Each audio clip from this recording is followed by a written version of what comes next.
Halo pemirsa Kitab Mawas Diri. Pada kesempatan kali ini, pastinya saya akan kembali menyambung cerita yang sebelumnya. Bagi yang belum menonton bagian 1 dan 2, silahkan kunjungi channel Kitab Mawas Diri. Dan tanpa berlama-lama, langsung saja Babat Prambanan bagian 3. Raden Bandung Bondowoso segera memerintahkan prajuritnya untuk menjaga Roro Jonggrang dalam keraton. Raden Bandung Bondowoso kemudian pergi. Di luar istana, ia mohon kepada Dewata agar diberi pertolongan untuk mengabulkan permintaan Roro Jonggrang dalam membuat candi batu 1000 dalam tempo 1 malam. Pada hari Selasa Kliwon, ketika telah larut malam, Raden Bandung Bondowoso mulai mengangkati batu-batu untuk membuat candi 1000. Atas pertolongan Dewata, area candi 1000 pun hampir selesai ketika hari mulai fajar. Roro Jonggrang yang tiba di tempat tersebut mencoba menghitung area. Ternyata jumlahnya belum 1000, tetapi masih kurang 1 buah. Kekurangan 1 buah itu memang disengaja oleh Raden Bandung Bondowoso karena masih menanti kedatangan Roro Jonggrang yang akan dibuat model terakhir. Roro Jonggrang merasa tidak puas dan dalam hatinya akan menolak kehendak Raden Bandung Bondowoso yang berniat memperistrinya. Roro Jonggrang pura-pura akan menghitung jumlah area candi. Ketika orang-orang lain lengah diri, maka Roro Jonggrang terus pergi meninggalkan tempat itu, lari masuk ke dalam hutan. Para pengiringnya sangat terkejut ketika gustinya hilang, tak tentu kemana arah perginya. Para pengiring yang merasa bersedih hati tadi segera menghadap Raden Bandung Bondowoso untuk melaporkan kejadian tersebut. Raden Bandung Bondowoso sangat sedih pula mendengar berita kepergian Roro Jonggrang tadi. Ia berusaha melacak ke desa-desa dan ke hutan-hutan, namun tidak dapat menemukan sang putri itu. Tumenggung Batang segera mengirim utusan ke Tangkisan agar memberitahu Raden Darmamoyo tentang kepergian Raden Bandung Bondowoso untuk melacak Roro Jonggrang. Sebagian pengiring dari Pengging berusaha mengawasi perjalanan Raden Bandung Bondowoso. Raden Darmamoyo telah menerima berita kepergian putranya Raden Bandung Bondowoso melacak Roro Jonggrang. Ia sangat terkejut pula mendengar berita, namun demikian ia segera memerintahkan orang-orang Pengging untuk segera berangkat mencari Raden Bandung Bondowoso. Mereka berusaha mencari kemana-mana, baik di desa maupun di hutan. Meskipun usaha pencarian itu sudah dilakukan kira-kira setengah bulan lamanya, namun begitu belum dapat menemukan Raden Bandung Bondowoso maupun Roro Jonggrang. Usaha pencarian terhadap Raden Bandung Bondowoso tetap terus dilakukan meskipun belum dapat menemukannya. Raden Darmamoyo jatuh pingsan karena perpisahan dengan putranya yang sangat dicintainya.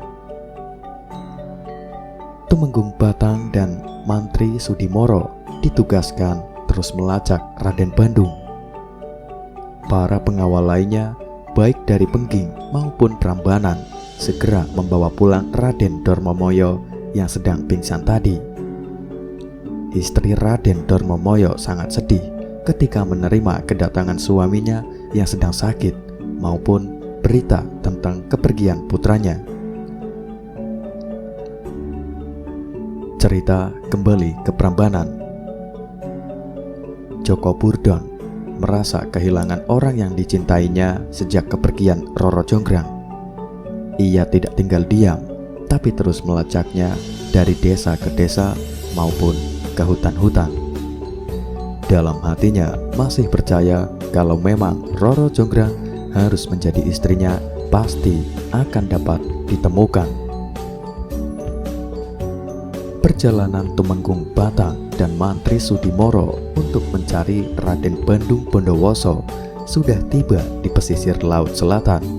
Karena tidak dapat menemukan Raden Bandung Bondowoso, maka rombongan pelacak itu pun kembali ke Pengging. Mereka melaporkan kepada Raden Darmomoyo bahwa pelacakan telah sampai ke Mentaram dan Pagelen, tapi tidak ketemu pula. Prabu Anglingdriya merasa bersedih hati mendengar berita tidak dapat ditemukannya Raden Bandung Bondowoso serta berita kematian Ajar Rencoso. Pada hari Senin, Raja Pengging Sang Prabu Anglingdriya mengadakan pertemuan lengkap. Dalam pertemuan itu, Prabu Anglingdriya mengumumkan bahwa dirinya akan turun sebagai raja karena ingin magawon. Sebagai raja penggantinya, ditunjuklah putra menantunya, Raden Darmomoyo. Raden Darmomoyo yang harus menguasai tanah Jawa, berkuasa di Pengging dan bergelar Prabu Darmomoyo.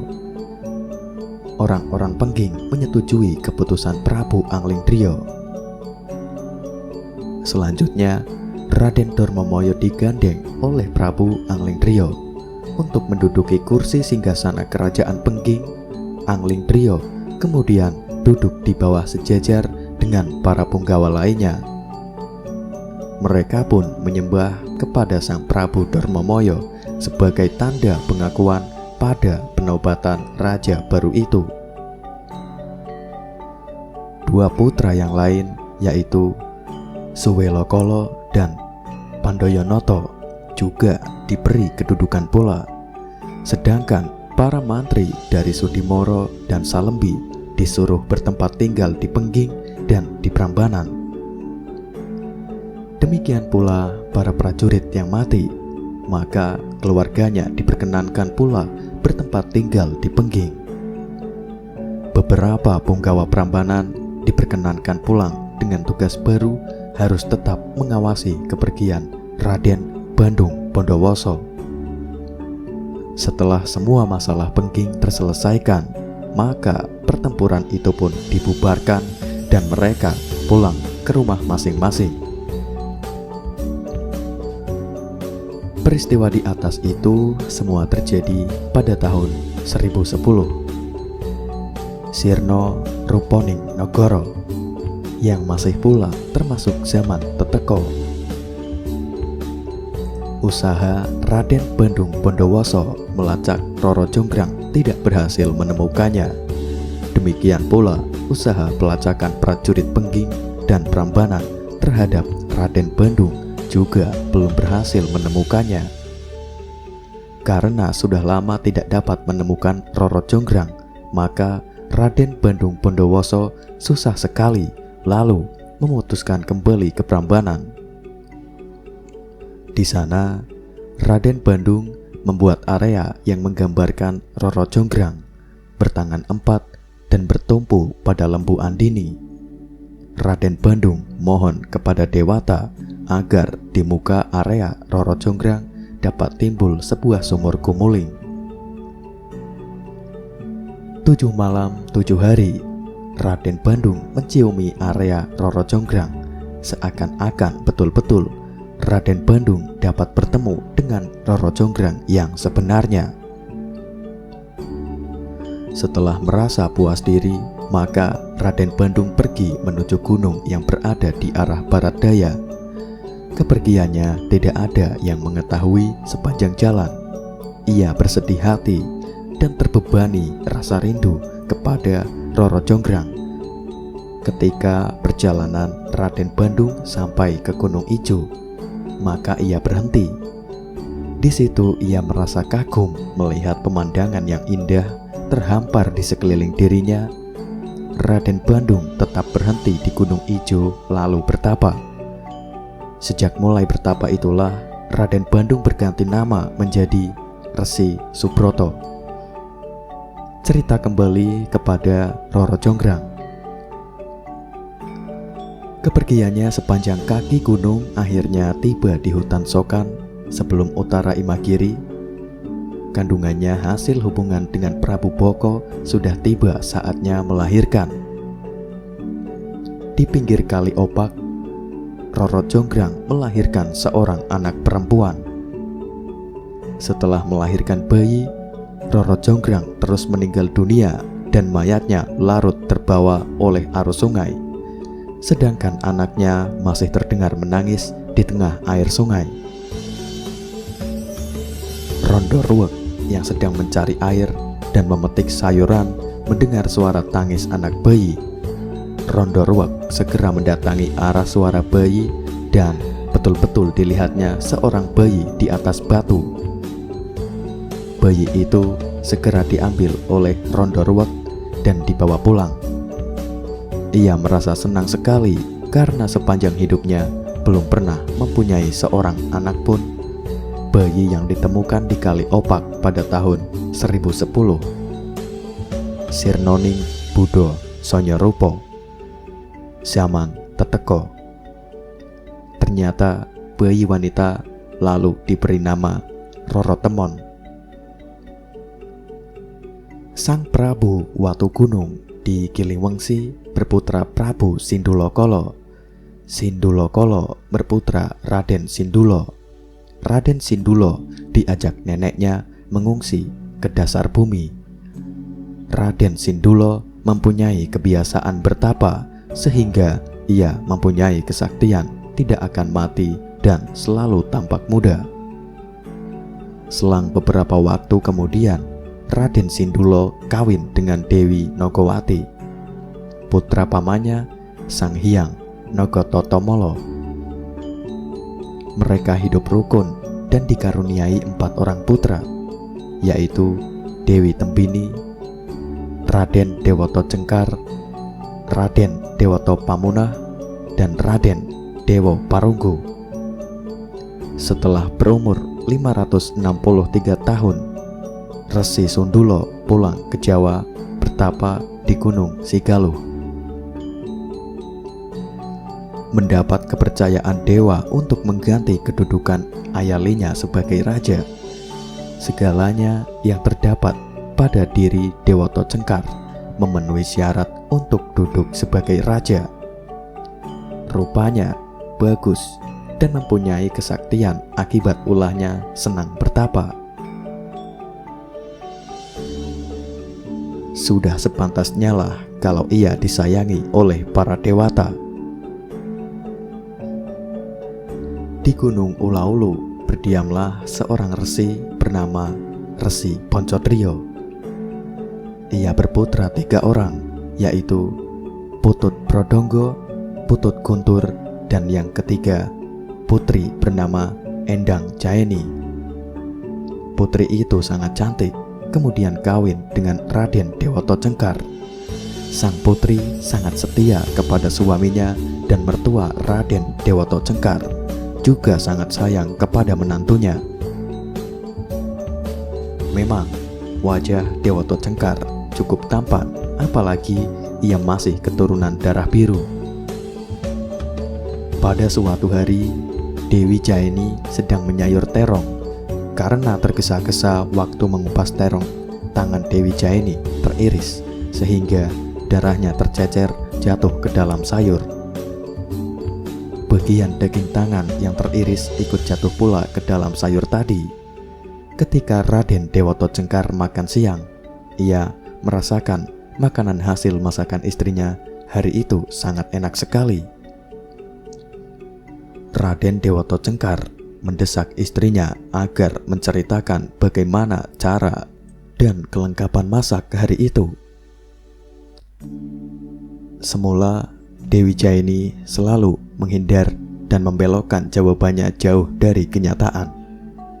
Lama-kelamaan, setelah didesak terus oleh suaminya, maka Dewi Jaeni berterus terang bahwa masakannya pagi tadi bercampur dengan sedikit darah dan daging tangannya yang terluka oleh pisau ketika mengiris terong. Raden Dewata Cengkar merasakan enaknya makan daging manusia seperti yang tercampur pada sayur yang dibuat oleh istrinya tadi. Selanjutnya, ia minta kepada istrinya agar selalu masak daging manusia sekali setiap bulan. Untuk mendapatkan daging manusia itu, Raden Dewata Cengkar terlali minta kepada orang pedesaan untuk sekali sebulan menyerahkan seorang pencuri yang berhasil ditangkap mereka. Daging pencuri itu sebagian akan disayur dan sebagian lagi didendeng untuk santapan Raden Dewata Cengkar. Ayali mertua Dewata Cengkar, Resi Poncodrio, merasa sedih sekali mendengar kabar bahwa putranya mempunyai kegemaran makan daging manusia. Sebagai orang tua, Resi Poncodrio menasehati anaknya agar menghentikan kesenangannya makan daging manusia tadi. Di hadapan mertuanya, Dewata Cengkar menyanggupi untuk menghentikan kebiasaannya makan daging manusia.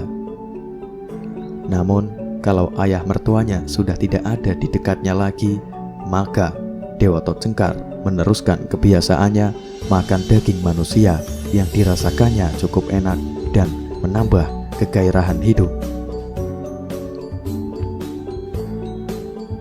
Sindulo dan Poncodrio merasa sedih dan malu sekali karena Dewata Cengkar masih terus saja setiap bulan makan daging manusia.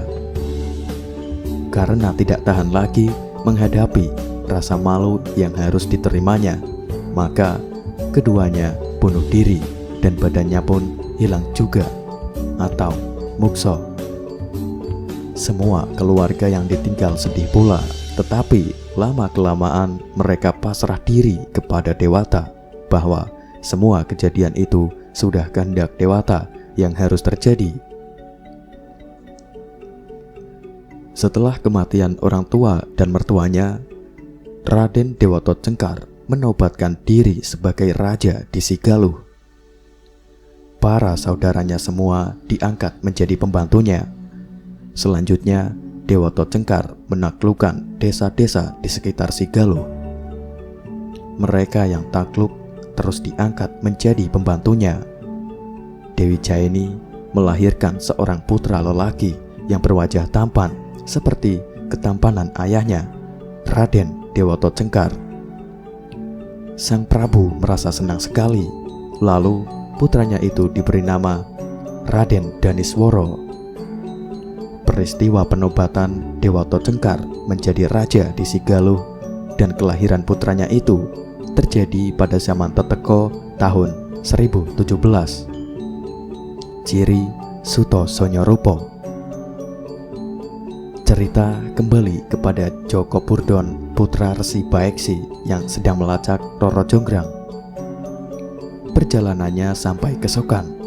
Ia sangat tertarik melihat seorang gadis mengambil air di Kali Opak.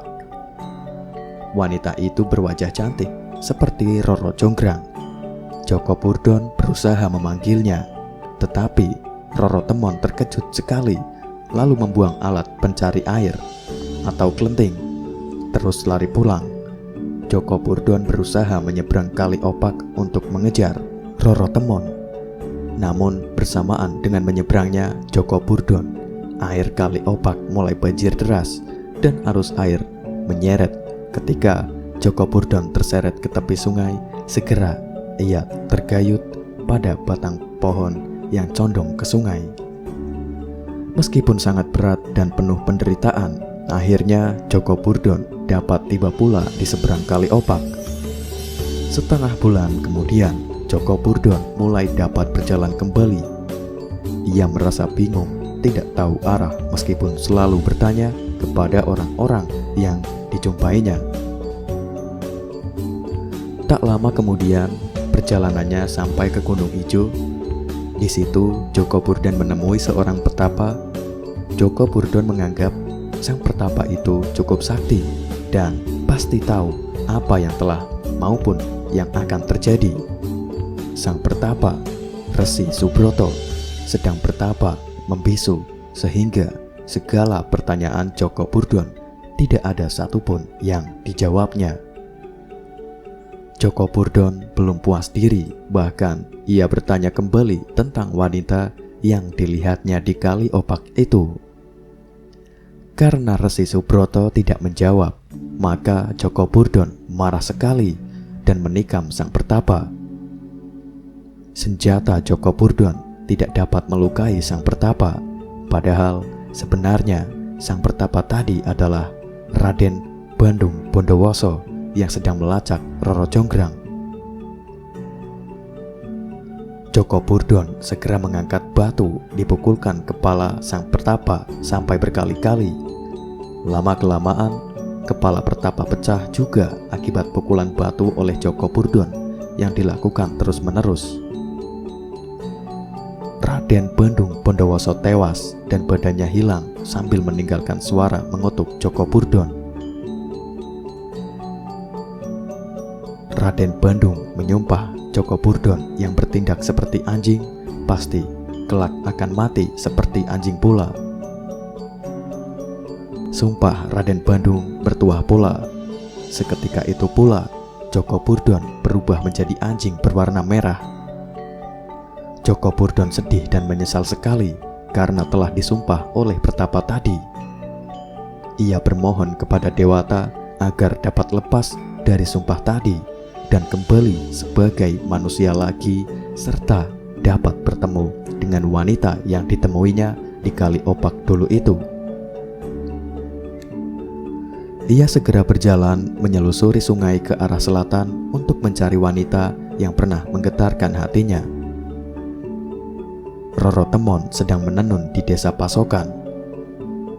Rumoli yang ditempatinya merupakan sebuah gubuk bertangga tinggi.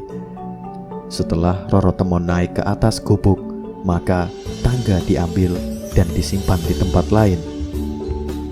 Rondo Ruwek terus pergi ke Kali Opak untuk mandi dan mengambil air. Kali ini Rondo Ruwek sangat lama meninggalkan Roro Temon sendirian di rumah. Pada waktu sedang menenun, tiba-tiba alat tenun Roro Temon atau teropong jatuh ke tanah di bawah gubuk. Rara Temon bingung sekali, tangga tidak ada. Kalau turun takut kepada harimau yang sedang mengerang-ngerang di bawah gubuk. Pada saat yang membingungkan itulah Roro Temon berucap bahwa siapa saja yang dapat mengembalikan teropongnya kalau putri akan diangkat sebagai saudara, kalau lelaki akan dipersuami. Joko Burdon yang telali menjadi anjing merasa yakin bahwa yang berucap di atas gubuk itu putri yang pernah dilihatnya ketika sedang mencari air di Kali Opak. Teropong segera digigitnya dan dibawa naik gubuk tempat Roro Temon menenun. Sang putri merasa senang sekali. Pada pertemuan itu, anjing mengatakan bahwa dirinya itu sebenarnya Joko Burdon. Atas kehendak Dewoto, dirinya harus berubah menjadi anjing selama 8 tahun. Joko Burdon minta agar Roro Temon tidak usah bercerita kepada siapapun, dan ia mengatakan bahwa setiap ingin bercampur jasmani, tentulah Joko Burdon akan berubah menjadi manusia biasa. Setelah menerangkan tentang keadaan dirinya, akhirnya Roro Temon dirangkul oleh Joko Burdon. Lalu terjadilah hubungan jasmani antara keduanya di gubuk itu. Tidak berapa lama kemudian Rondo Ruwek datang dari sungai. Rondo Ruwek memanggil-manggil Roro Temon agar segera turun lewat tangga yang telah dipasangnya untuk makan bersama-sama di dalam rumah Rondo Ruwek. Roro Temon pun segera turun diikuti oleh anjing-anjingnya. Melihat anjing mengikuti anaknya, maka Rondo Ruwek memukulnya. Roro Temon mencegah agar Rondo Ruwek tidak terus memukul anjing yang mengikutinya. Namun Rondo Ruwek makin seru memukul anjing yang selalu mengikuti Roro Temon. Rupa-rupanya anjing telah kehilangan kesabarannya. Rondo Ruwek digigitnya sampai meninggal dunia. mayat Rondoruwek terus dibakar. Selesai pembakaran, terdengarlah seru suara tanpa kelihatan yang berkata, seruan tadi tertuju kepada anjing yang mengikuti Roro Temon. Sumpah itu mengatakan bahwa anjing yang tidak tahu diri berani naik ke atas gubuk dan menggigit mati Rondoruwek. Tentulah anjing itu kelak akan mati sengsara dan mayatnya akan dimakan anjing. Suara yang menyerapahi anjing itu tidak diperhatikan Joko Burdon yang sedang bermesra-mesraan dengan Roro Temon. Mereka terus memadu asmara. Beberapa waktu kemudian, Roro Temon mulai hamil. Setelah tiba waktunya, maka Roro Temon melahirkan seorang putra lelaki yang cukup perkasa. Putra Roro Temon dinamakan Joko Anakan. Peristiwa kelahiran Joko Anakan itu terjadi pada tahun 1078. Nogo iku angrerusak ing jagat. Cerita kembali lagi kepada Dewoto Cengkar. Prabu Dewoto Cengkar makin berusaha keras melebarkan dan memperkokoh kedudukannya sebagai raja di Sigaluh. Pelebaran kekuasaan itu tertuju pula ke Pengging yang sedang diperintah oleh Prabu Darmamoyo. Perintah penyerangan Pengging telah dikeluarkan oleh Prabu Dewoto Cengkar dan para prajuritnya berangkat menuju ke Pengging. Kerajaan Pengging sangat aman dan makmur selama diperintah oleh Prabu Darmamoyo. Semua daerah taat kepada pemerintahan Pengging. Patih Pengging, Tombok Boyo mendahului menghadap ke hadapan Tuhan. Sebagai penggantinya, ditunjuklah Joko Gentang sebagai patih baru di Pengging.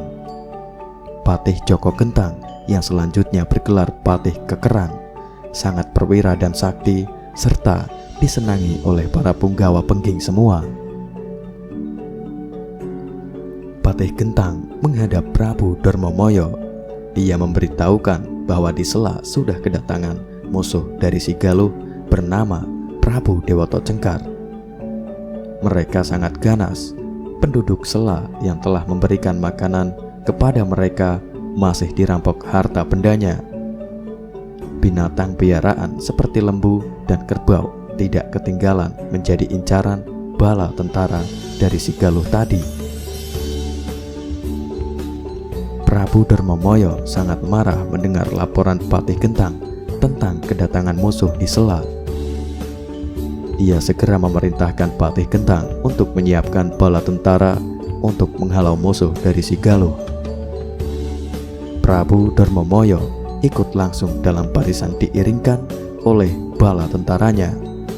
Mereka naik kuda dan bersiap dengan senjatanya. Rombongan mereka seperti taburan bunga setaman saja. Prajurit Pengging telah bertemu dengan prajurit Sigaluh, sehingga pertempuran tidak dapat dihindari lagi. Mereka saling berusaha keras untuk segera menghancurkan lawannya. Prabu Darmamoyo turun dari kudanya, terus mengamuk menghantam musuh. Demikian pula para prajurit pengiringnya segera bertindak cepat mengikuti sepak terjang gustinya. Peperangan bertambah ramai. Mereka saling memedang dan menombak. Senjata anak panah beterbangan seperti hujan gerimis yang tanpa ampun lagi menyebarkan maut. Sorak-sorai, gemuruh canang, gong, dan kendang makin meramaikan suasana pertempuran. Mayat para prajurit yang tewas bertebaran di arena pertempuran. Prajurit Pengging sementara waktu mendapat kemenangan. Prabu Dewoto Cengkar sangat marah menyaksikan prajuritnya terdesak oleh prajurit Pengging. Prabu Dewoto Cengkar turun ke medan pertempuran menghadapi prajurit Pengging. Ia mengamuk ke sana kemari, menimbulkan korban banyak sekali, seperti banteng terluka sepak terjang Prabu Dewoto Cengkar. Patih Gentang mencoba membendung Prabu Dewoto Cengkar. Namun demikian, ternyata Patih Gentang tidak mampu menahan Prabu Dewoto Cengkar.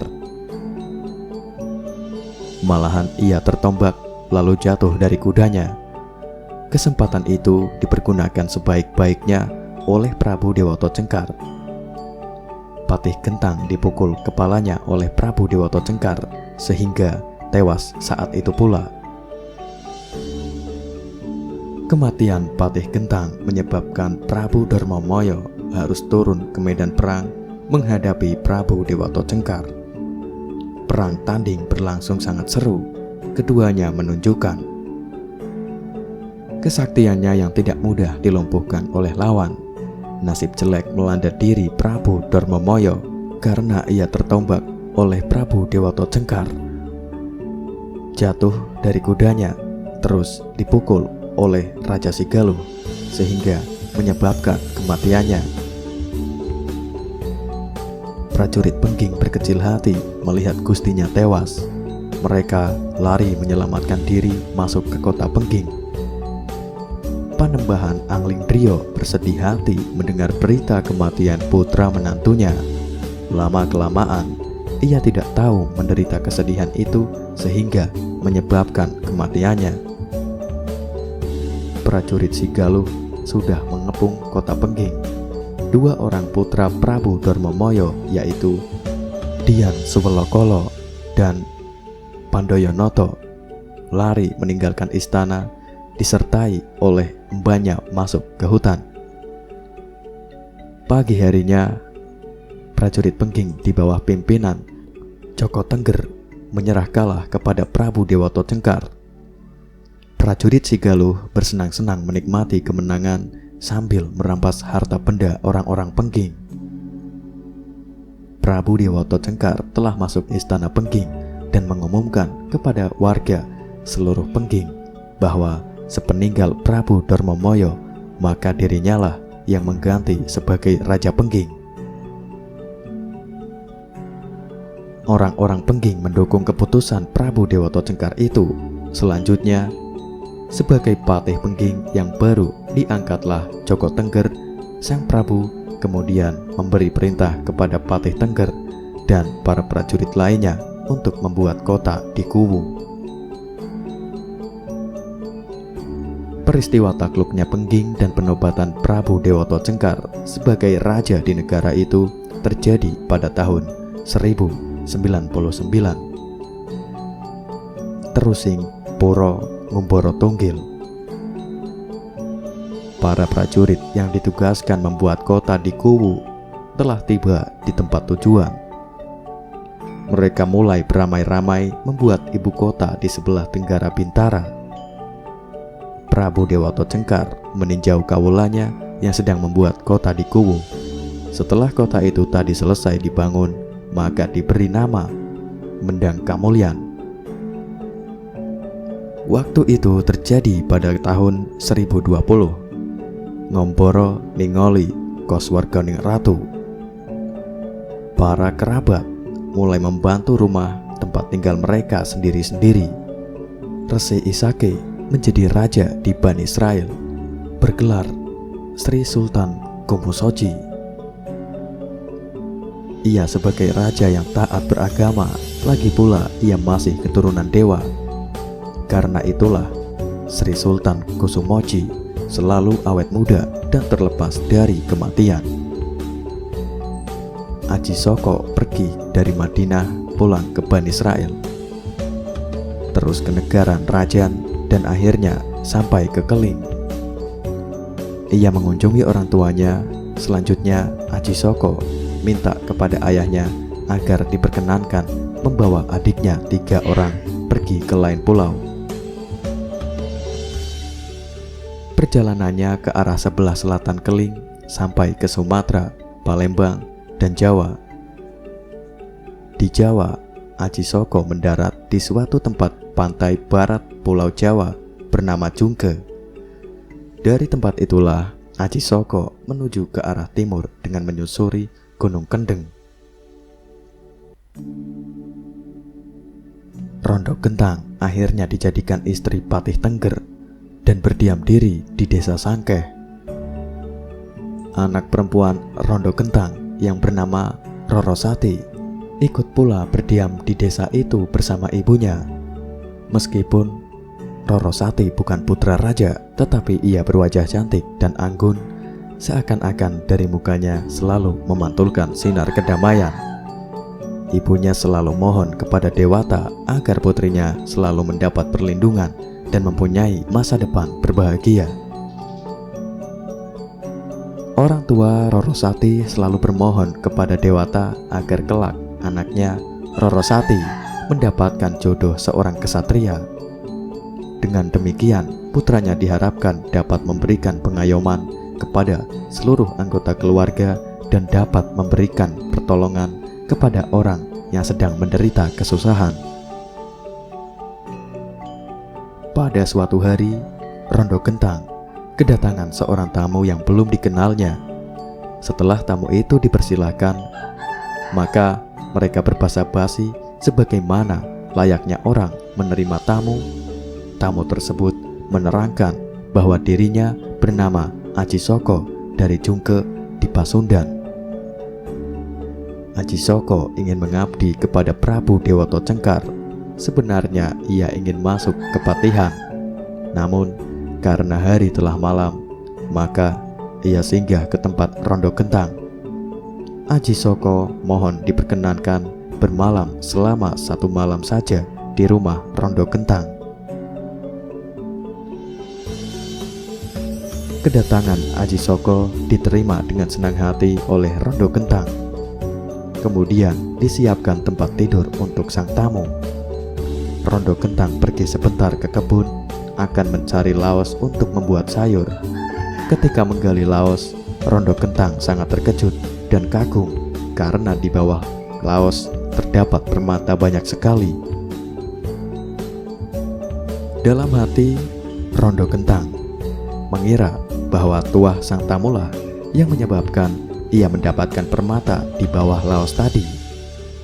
Sementara waktu permata tadi tidak diambil, tapi ditutupi kembali dengan tanah. Di samping itu masih timbul keanehan lainnya karena hama tanaman tidak mau menyerang tanaman di Sangkeh, meskipun tanaman di sekitarnya habis dimakan hama. Rondo Gentang memberitahu Aji Soko bahwa kalau ingin mengabdi kepada Prabu Dewoto Cengkar, sebaiknya lewat Patih Tengger saja. Tetapi karena Prabu Dewoto Cengkar sedang bersemedi, maka Aji Soko harus sabar menunggunya. Nasihat Rondo Gentang diterima Aji Soko dengan senang hati. Setelah lengkap 100 hari, maka selesailah topo sang Prabu Dewoto Cengkar. Sang Prabu Dewoto Cengkar mengadakan pertemuan lengkap dihadiri oleh para punggawa Mendang Kamulyan. Patih Tengger dipanggil oleh raja untuk segera menghadap untuk membicarakan sesuatu hal yang dianggap amat penting. Prabu Dewoto Cengkar memberitahu Patih Tengger bahwa ia menerima petunjuk Dewata untuk terus makan daging manusia 2 kali setiap bulan. Daging manusia itu harus serahkan kepada raja pada awal bulan dan akhir bulan. Orang-orang yang telah berbuat kejahatan yang harus dijadikan korban untuk raja. Kedua kalinya, raja minta hati manusia yang dibakar. Tapi untuk yang kedua itu, haruslah dipilih orang yang berwajah tampan, melebihi ketampanan putra sang raja. Kalau semua permintaan raja itu dapat terpenuhi, pastilah negara Mendang Kamulyan akan aman dan tentram. Patih Tengger telah memerintahkan para punggawa untuk segera pergi mencari orang yang berwajah tampan untuk dijadikan santapan Prabu Dewoto Cengkar. Waktu pencarian hanya dibatasi selama 5 hari.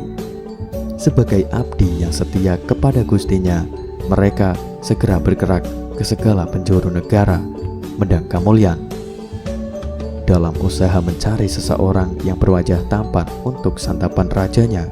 Namun, begitu sebagian punggawa tadi ada yang berkeluh kesah memikirkan rajanya yang bersujud manusia, tetapi hatinya seperti raksasa saja.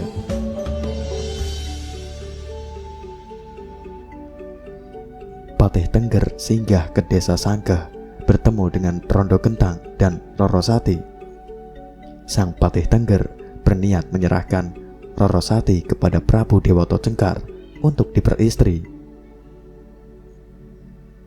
Dengan cara demikian, diharapkan sang Prabu Dewoto Cengkar akan berkurang atau sembuh kebiasaannya makan daging manusia.